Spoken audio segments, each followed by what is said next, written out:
กองประชุมระดับวิชาการแขนงควบคุมยาเสพติดและบรรดากลุ่มประเทศผู้ให้ทุนเพื่อแก้ไขปัญหายาเสพติดอยู่ในสาธารณรัฐประชาธิปไตยประชาชนลาว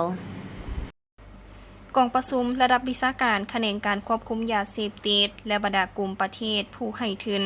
เพื่อแก้ไขปัญหายาเสพติดอยู่สาธารณรัฐประชาธิปไตยประชาชนลาวได้จัดขึ้นในวันที่ 5 มิถุนายน ปี 2025 ที่นครหลวงเวียงจันทน์โดยการเป็นประธานร่วมของทานพันโทจันทรากงทวงศ์รองหัวหน้าองค์การและควบคุมยาเสพติดกรมใหญ่ตำรวจกระทรวงป้องกันความสงบมีทานลีออนบรอนเลขาเอกอัครราชทูตสถานทูตออสเตรเลียประจำลาวทานซองโฮห่วงหัวหน้าองค์การผู้ประสานงานแผนงานอาชญากรรมข้ามชาติที่มีการจัดตั้งองค์การสหประชาชาติเพื่อต้านยาเสพติดและอาชญากรรมประจำสาธารณรัฐประชาธิปไตยประชาชนลาวมีบรรดาตานุทูตผู้ต่างหน้าจากกระทรวงกรมกองอ้อมข้างศูนย์กลางผู้ต่างหน้าองค์การจัดตั้งสากลและภาคส่วนที่เกี่ยวข้องเข้าร่วมท่านพันโทจันทรากงทวงศ์ได้กล่าวว่า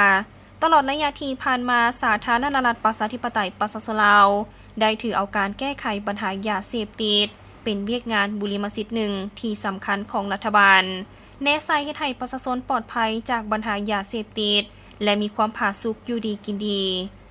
ปัจจุบันการสมไส้การผลิตและการค้าขายยาเสพติดที่ผิดกฎหมายในทั่วโลกยังสืบต่อแพร่ขยายอย่างสับสน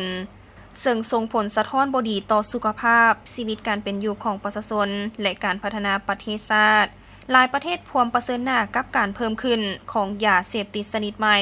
ที่หลุดออกจากการควบคุมขององค์การสหประชาชาติเพื่อต้านยาเสพติดและอาชญากรรม UNODC การเพิ่มขึ้นอย่างหลวงหลายของยาเสพติดโดยเฉพาะแม่นยาเสพติดประเภทสังเคราะห์ที่มีผลกระทบต่อสาวหนุ่มเฮ็ดให้บ่มีความสงบในภาคพื้นและสากล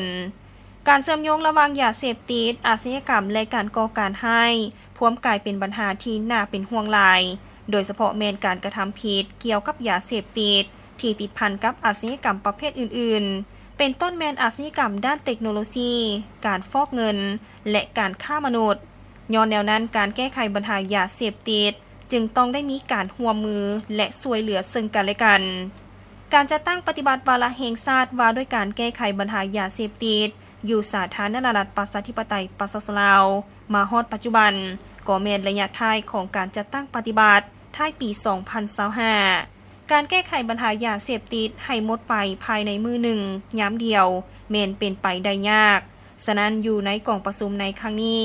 ผู้เข้าร่วมจะได้รับฟังการรายงานโดยสังเขปเกี่ยวกับสภาพปัญหายาเสพติดของภาคพื้นสากลและของสาธารณรัฐประชาธิปไตยประชาชนลาวรวมทั้งบรรดาหน้าเวียกที่เป็นบุริมสิทธิ์ของการควบคุมยาเสพติดที่จะเสนอเข้าในแผนพัฒนาเศรษฐกิจสังคมแห่งชาติ5ปีครั้งที่10ก็คือปี 2026 5 ปี 2030 หลังจากนั้นจะได้ปรึกษาหารือและประกอบคำคิดเห็นเพื่อสนับสนุนเวียกงานบุริมสิทธิ์ดังกล่าวให้ถูกจัดตั้งปฏิบัติให้เป็นรูปธรรม